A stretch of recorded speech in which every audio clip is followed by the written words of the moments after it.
And this brings me on to why the hell, let's go back a couple of slides.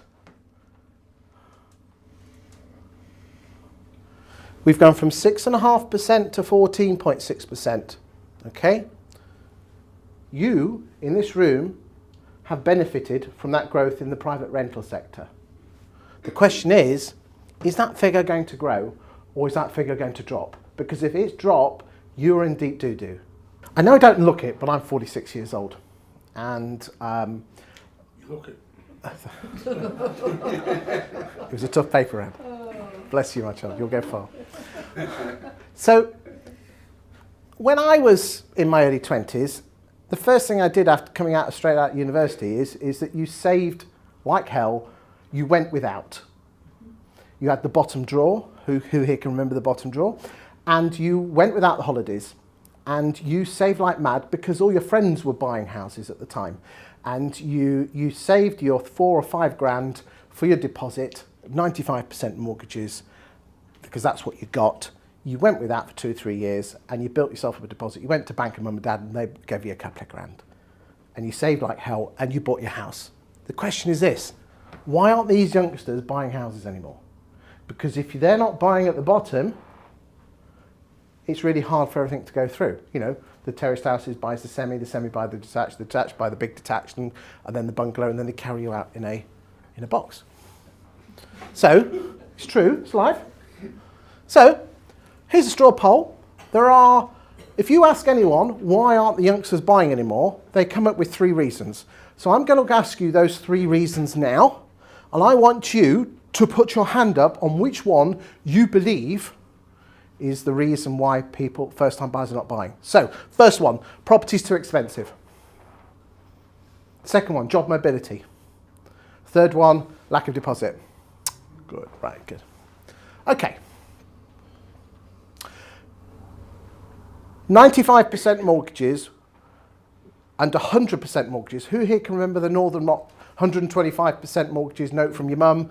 Please give Johnny a mortgage, back of a fag packet, and you got a mortgage, okay? The credit crunch wiped those mortgages out, something rotten. I used to be a bank manager and a estate agent at the time, and basically, if you wanted a mortgage and there was the lender of last resort was the Northern Rock, honestly, they'd lend one to anyone. So, when did 95% mortgages come back to the market? So there's another straw poll here, and we're going to start off with 2014. So, who here thinks 2014? 2013? Anyone, any low? It can't be any lower than that, can it? 2010? 2010? Yeah, not be that. When do you think 95% mortgages came back, sir? Could it be last year? Have a guess. You're going to be wrong anyway. Okay, anyone else want to throw in some? I don't think it has. Can you get a 95% mortgage? Yeah, as a first-time buyer. So what we going? What do you think, sir? Yeah, let's say last year. Last year. 2016. Okay, 2009 they came back. Very close.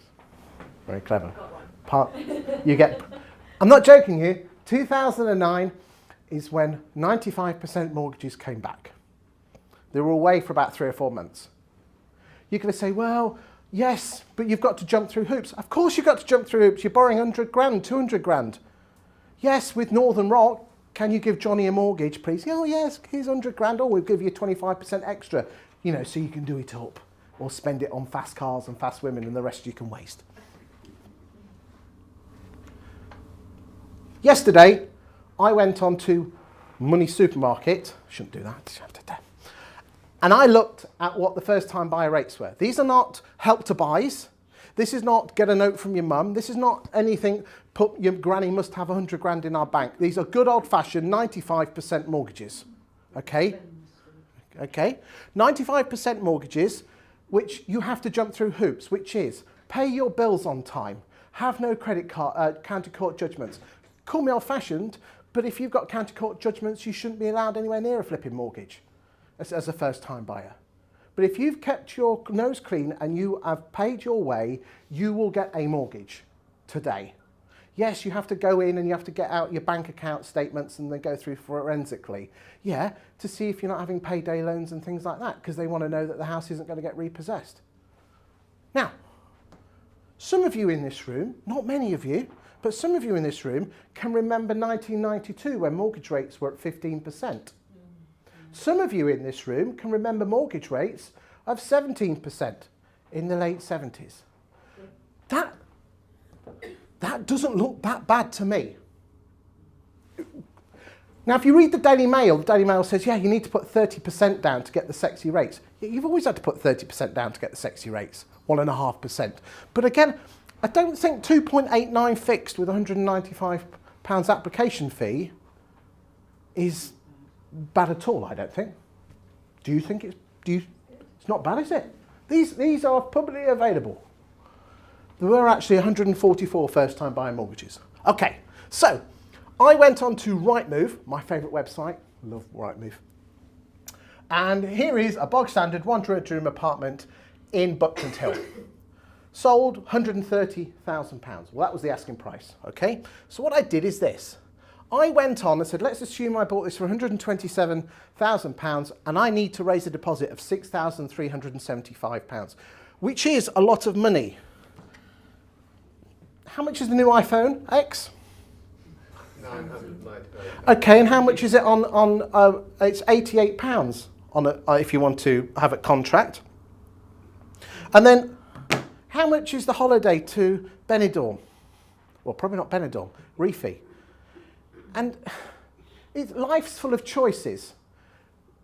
Those of you in this room who bought your first house, did you, whilst you were saving up your deposit, go on holiday to Tenerife? No, you didn't. Did you? Okay, we didn't have distractions like Sky Sports, £100 a month. Yeah, you got to watch footy, haven't you? We didn't have those distractions, but it's all about choice. You either have the iPhone X, £88 a month, you either have the and Sky Sports package with Sky Movies at £120 a month, and you go on holiday, or you go without those things and get yourself an iPhone SE, which are very good, and go without, and you might only have to go out twice a month on the razzle, not 3 times a week. Although we're going out for a beer tonight, aren't we, boys? Indeed we are. But look, £454 a month on a 35-year mortgage. £492 on the fixed rate. And if you rented it, £650.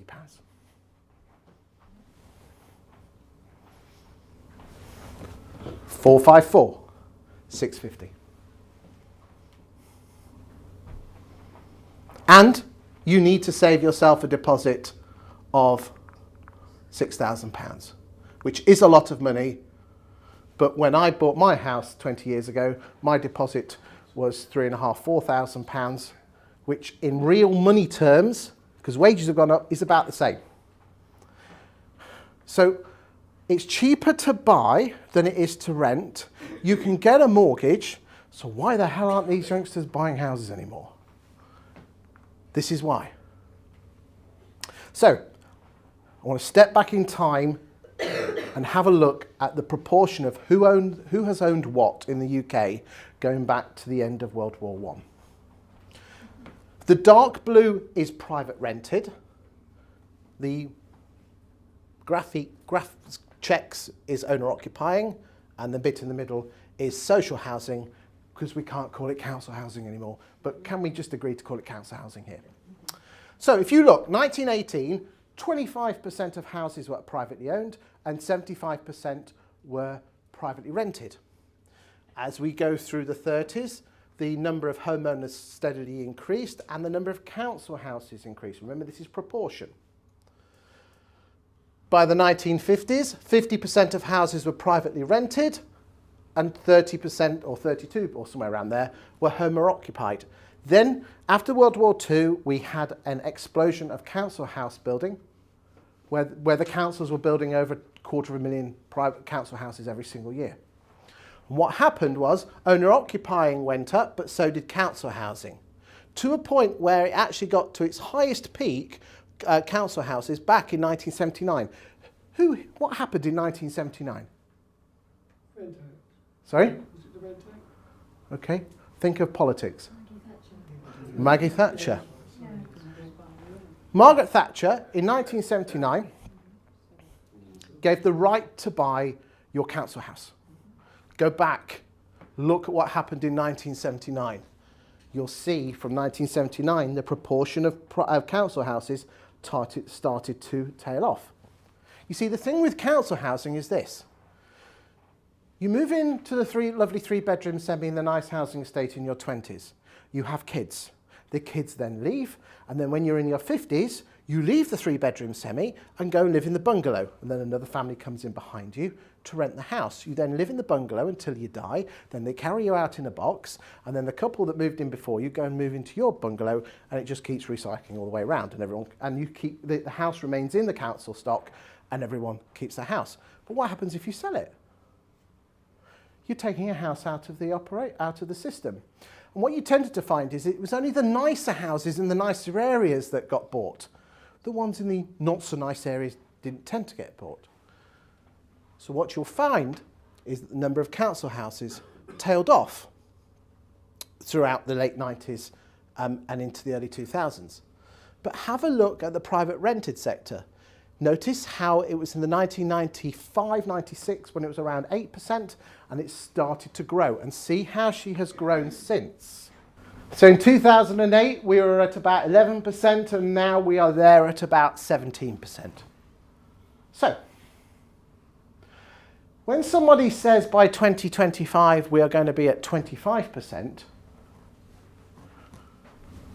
we're only going to be where we were in 1972. And when someone says there'll be anarchy on the streets when we get to 30% privately rented houses, well look, we were at 30% in the early 60s. We have never been a nation of homeowners. It's just in the 60s and 70s and 80s it was an aspirational thing which was turboed up by Maggie Thatcher selling all the council houses. So what happened is everyone bought their council house on the cheap, and then a couple of years later sold them off. You had an influx of homeowners, but then we didn't have that second influx because you can't sell a property twice, because there can't be a new council house tenant moving in. So that is the first reason why we've become a nation of private renters, because there's always been a sector of the economy, people who never will buy, and they always used to go into to council housing. If there's no council housing to buy, and the housing associations aren't building anything, well, they're not building that much, well, who else is going to house them? You lot. Next, Housing Act 1988. Before 1988, the type of tenancy, depending on how the tenancy was set up, you could actually have tenants that could be there for life. And getting them out, be it a regulated tenancy or a protected tenancy, was really hard work. And if you really did want to get them out, then the technique was sending the boys round. There was none of this short-hold tenancies or anything like that. There was not that much protection for landlords. It was very much in the favour of tenants. Okay, but the Housing Act brought in the short-hold tenancy, which gave a lot more responsibility to the landlord, but it also gave a lot more protection to the tenant. But it did mean that if the tenant wasn't paying, you could kick them out without sending the boys round or going through a really heavy long court process. Yes, you still had to get the law involved, but it wasn't as bad as it was. So it allowed landlords to be more flexible in their approach. The next reason, the third reason why buy-to-let has taken off, was the introduction of buy-to-let mortgages in the year of my marriage, 1997. Before 1997, if you wanted to borrow money for a buy-to-let property, you had to join the queue at the bank for commercial loans. So you were joining the queue with the person from the factory wanting to borrow £1 million for a new lathe. Now, if you are in business and you want to borrow £1 million for a lathe, you're often talking 1%, 2% or 3% over base rate. At this time, base rate was 6 or 7%, so you were borrowing at 9%, 8 or 9%. I'm being fluffy, I'm being approximate with the figures, but those are the numbers we were talking about. If you're borrowing at 9%, and if, can you remember in the 1990s, it was a pretty stagnant market. It wasn't growing that much. You needed, if you weren't going to win on yield, if you're not winning on capital growth, you're going to have to beat it on get it on yield. And if you're borrowing at 9, you want it back at 11 or 12, I'm just picking numbers, you would need to go to the lower end of the food chain to get that sort of yield. Because we all know the lower end of the food chain when it comes to properties, wood chip walls, single glazed windows, no central heating, coins in with the meter, been there. Were these. No wonder people wanted to get out of those. Who'd want to live in one of those? But the thing is, in the 1997s, we had buy-to-let mortgages. And we had a new type of landlord that came along. Oh, it looks like it's, anyway, called the dinner party buy-to-let landlord.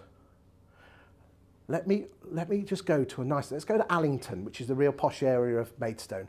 And we've got Barbara and Sue sitting at one end here with their Chateaubriand, cutting the thing. And we've got Jim and Sue here. And Bob says, oh yes, we've just bought ourselves a lovely buy-to-let property, Barrett New Homes, gorgeous, lovely. We went round this show home and it was just beautiful. We just had to buy it, so we bought one. And what happens is people are like sheep in this world. Well, if they're buying it, we'll go and have a look. Oh yes, we're getting property prices are going up by 20%. Yeah, and they were going up by 20% in 01, 02, 03. Didn't matter that the rent was covering the mortgage. Didn't matter. Didn't matter about yield because it was going up by 20% a year. We were making shed loads, so we're getting the garden rake in and raking that cash in, rake it in. Oh, and they were buying lots. But the thing is, they were buying these gorgeous houses. Beautiful houses. People weren't buying with this, they were buying with this. Oh, darling, we could look at that show home. It was beautiful. I really do love it. And I could live here. And then they go in and then they say, oh, darling, let's go to John Lewis and put a lovely new kitchen suite in, which will cost 10 grand. And we all know damn well that the tenants are going to wreck it, but it doesn't matter, darling, because it's our house. We've all been there, haven't we? You know it's true. They were buying this. The thing is this. That's gorgeous to live in. Before 97, the only properties you could rent were Rigsby rising damp style properties, and now all these dinner party buy-to-let landlords were buying these gorgeous modern things. Brilliant. No wonder you'd want to move into one of those. Stage 4. Getting hot now. Can you remember in 2008 there was that huge lift of properties coming onto the market? I bought it for 100,000, it was 300, now it's gone to 250, so I've lost 50 because I'm not losing it. They do think that way, you all do. So what happened was, people used to put their 3 and 4 bedroom gorgeous detached houses on the market. Oh, it's gorgeous. Lovely. You couldn't rent these 10 years before, but you could now. And now all of a sudden, people could rent a really gorgeous house that would take you years and years to go up the ladder, and for an extra £200 a month, you could rent a 4-bed detached house with all the toys. But here's the killer one, and this is the real reason why buy-to-let has and will continue on its growth pattern. That when I was 18, 19, 20, all my mates were buying houses, so it's kind of, let's jump on the bandwagon because that's what everyone does, because we're all sheep. Now, because mum and dad have been reading in the Daily Mail for the last 5 years, you need a 30% deposit, so you can get the 1.5% mortgage rate, not the 2.83. There's no pressure from their parents, from the older generation, to buy. Renting is not seen as a poor man's choice anymore. It is a choice. It gives you flexibility.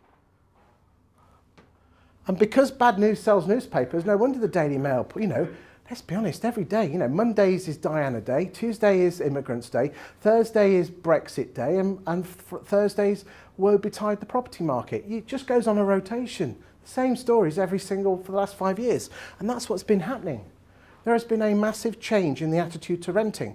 If I said to my parents back in 1997, I'm going to get married and we're going to live forever in a privately rented house, my backside would have been kicked from black and blue. I'd have been given the right act. You buy your house, son. Who of you here who's got kids in their 20s and they say they're going to rent, have you given them the right act? No one does. Because we've all been brainwashed by the Daily Mail trying to sell newspapers. That is the real reason why privately renting will continue to grow, because unless that changes, it will continue to grow. You see, like I say here, the British have never fallen in love with owning their own house. It's just what everyone did. And until we change as a society, it will continue to grow. And if it does continue to grow, we're only going back to where we were in the 60s and 70s.